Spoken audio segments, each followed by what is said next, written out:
What is up, guys, and welcome to episode 6. This episode we are going to be all about post-show day. So episode 5, we took you guys kind of a little bit backstage, not backstage, but kind of behind the scenes on what we do to get ready for the show. So in episode 6, going to be talking about the results of that show, what my takeaways were, show you guys how Bree did. Bree did amazing. We'll talk a little bit about that.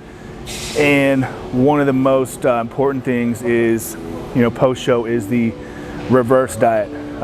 We don't want people to rebound. I see that all too often. So jump right into the show itself. So the show was last Saturday.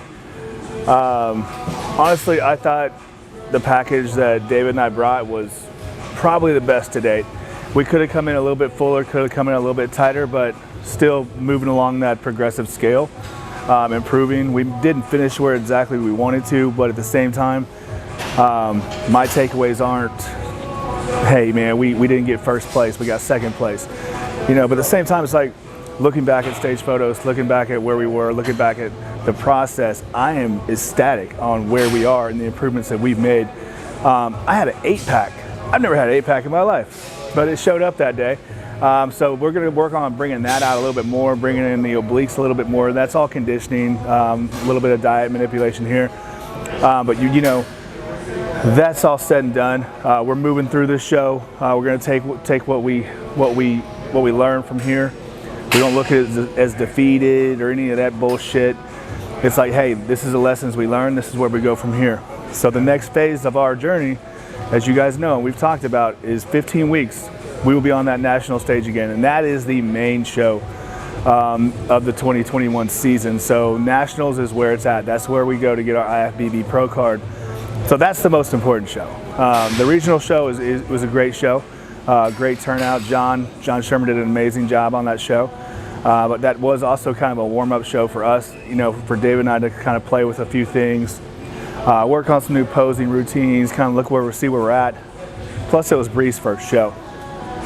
So, got second in Open, fourth in Masters. That's cool. I'll take it. Whatever. But again, the main goal right now is to finish top 2 in July. So, so for the next 15 weeks, we're going to take you through that process. So the work's now just like the work was being done then, but now we're about to take it up a whole nother level. Okay, so you guys will be able to see that. So my biggest takeaway, my best experience of the show was seeing Bree on stage.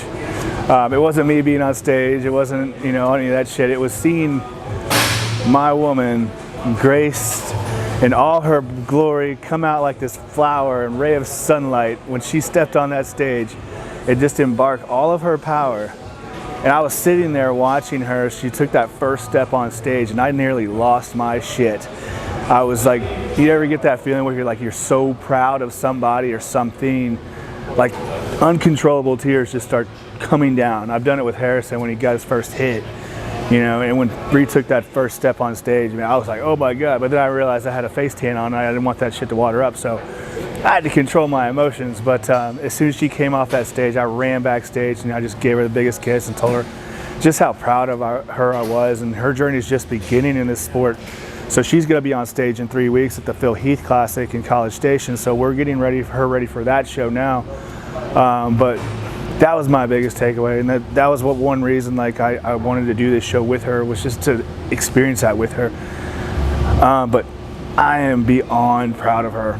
The work she's put in, the dedication she's given herself, and just the self-empowerment that she's embodied just to rise to this other level of just power and beauty and really start loving herself in a different way, not just a physical way, but really loving herself from the inside out, and kind of creating this power move for her. It's beautiful to see, and I'm so proud of her. And baby, if you're watching, I tell you all the time how proud of you I am. But yeah, but it was good. We had a lot of support out there. My family, closest friends, we had everybody from Warzone out there.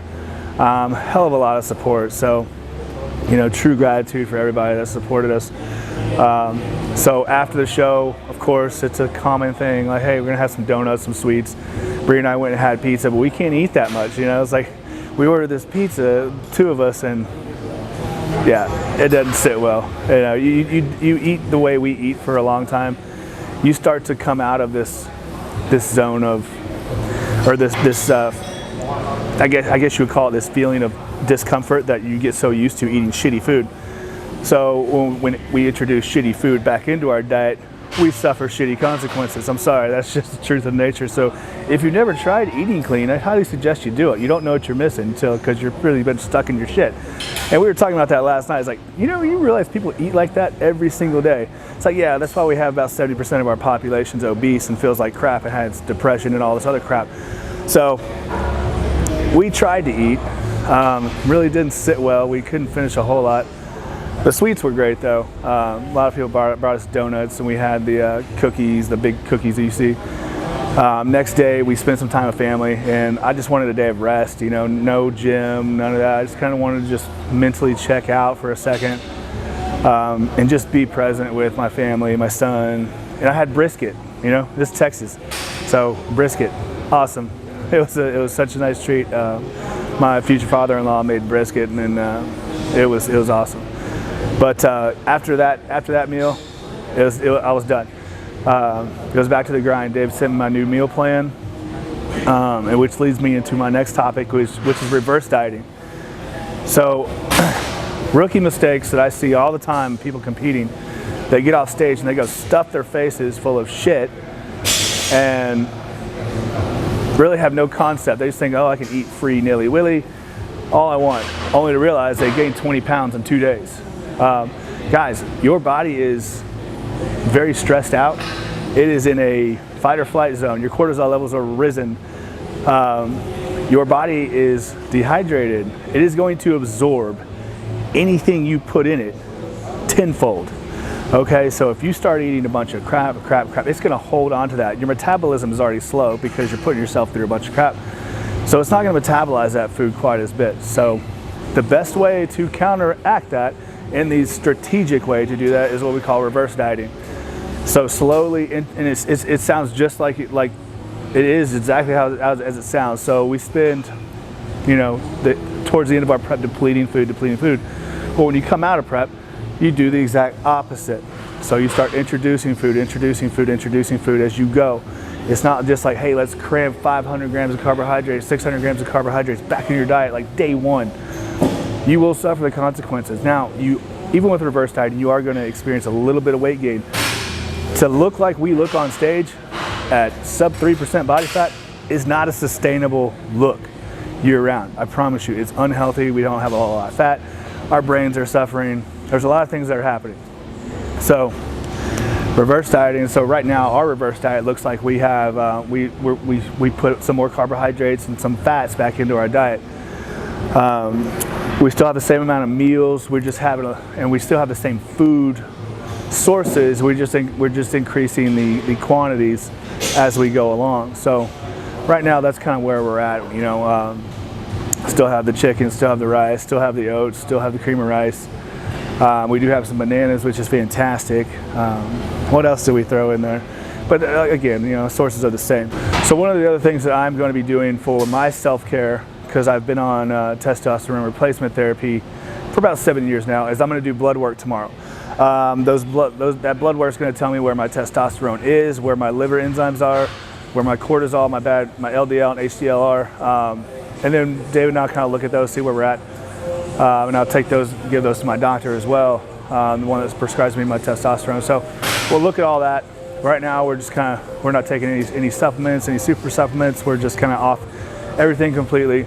And just eating food. So workouts, we're gonna throw some intensity back into the workouts. So today we're gonna run through some chest again, only this time we're gonna throw in a lot of weight. We're gonna be pushing a lot of weight, trying to build up a little bit more density, build more size. So we do have some time. We have 15 weeks. So we're probably gonna do an 8-week cut. So that gives us about 7 weeks to actually start building a little bit more. And that's the beauty of already doing a show, is like, we already have the conditioning right there, so we can afford to keep putting on a little size and take an 8-week cut. So that's what you're going to be seeing over the next over the next 15 weeks. is we're just going to be pushing a lot of weight, you know, for the next 7 at least, and then about 8 weeks we'll probably start doing our cut again to get ready for Pittsburgh. So if you're ready, I'm ready. Let's hit some chests. You can call me stupid, yes, you can call me sheep.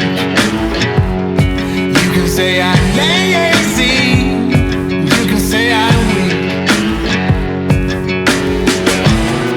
You think that using her would get to me, and if you're right then you're in trouble deep. 'Cause I won't break, no I know I won't wait. You're in trouble deep.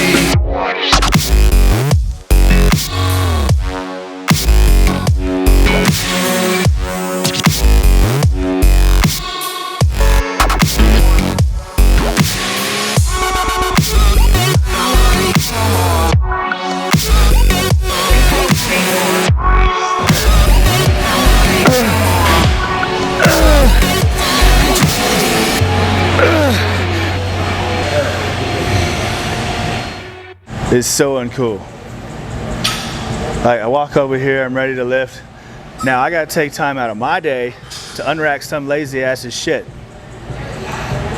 If you can load it on there, your lazy ass can unload it. Take that note down.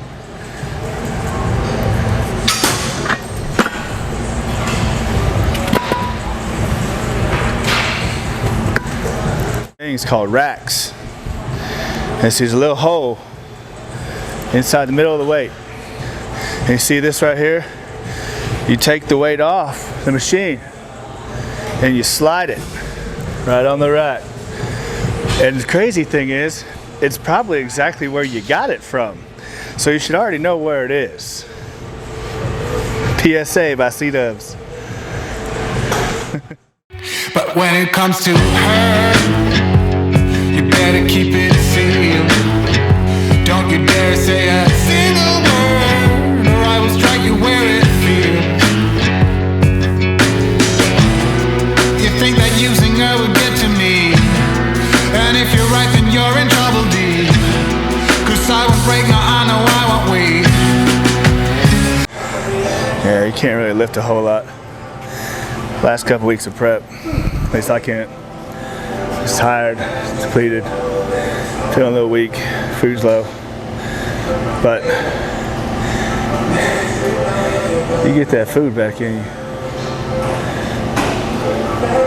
Different ball game, man. You're in trouble deep.